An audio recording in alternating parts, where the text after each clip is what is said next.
good to know that we are not totally clueless about them. Remember from the last lecture the following logic. If dogs domesticated 15,000 years ago, when people had settlements, then perhaps they domesticated for the scraps.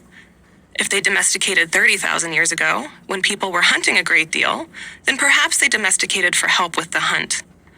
Or maybe, to complicate matters even more, they domesticated in several different places at several different times for several different reasons.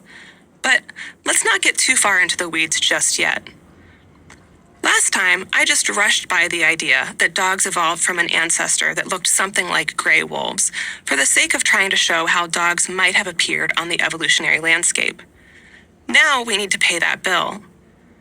2 lines of evidence are available to us: the archaeological record, which includes the remains that humans and animals have left behind, and the genetic records stored in DNA, the genetic blueprint present in all living creatures. DNA evidence is certainly tempting to explore. After all, it can tell us a great deal about relatedness between species. Still, it's early days when using it to explore the history of dog domestication.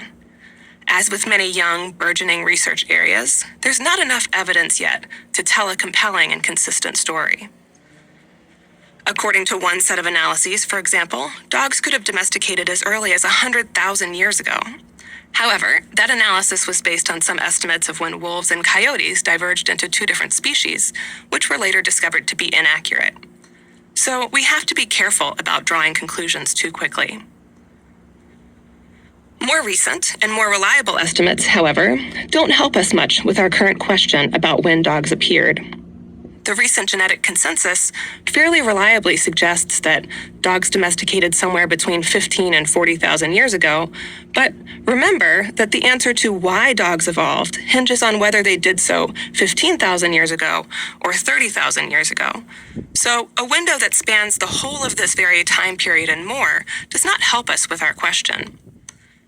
The genetic results are very interesting, and I imagine in the next few years they will provide some more exciting and provocative answers. But at the moment, we still need further research to narrow this range.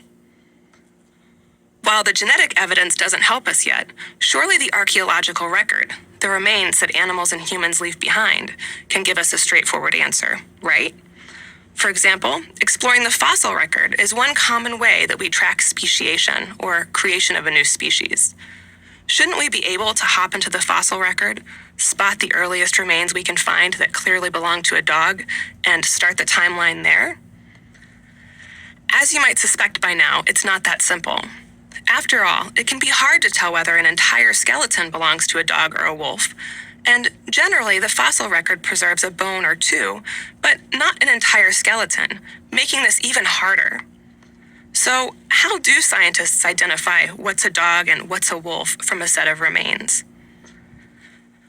When seeking evidence of dogs in the fossil record, you might expect scientists to look for characteristics that we might remember from the last lecture. Dogs show a great deal more variation in coloration, size, and shape than their wolf cousins. Therefore, when trying to determine whether a specimen is an early dog or a wolf, it would be nice if scientists could look for all these features: color, size, and shape. However, unfortunately, not everything fossilizes. We can't see whether a particular specimen had been gray like a wolf or buff like a dog. Fur generally doesn't survive in the fossil record for very long. Similarly, parts of the animal that are mainly cartilage don't fossilize very well either.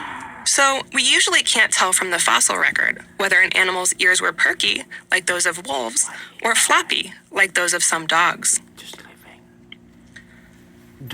In fact, the best indication that a particular specimen in the fossil record is a dog and not a wolf comes from bones. Bones, compared to those other body parts, fossilize quite well over time. So, which bones do we look at? In the case of differentiating dogs from wolves, the best indications are found in the face. Dogs tend to have smaller-sized jawbones and snouts than wolves.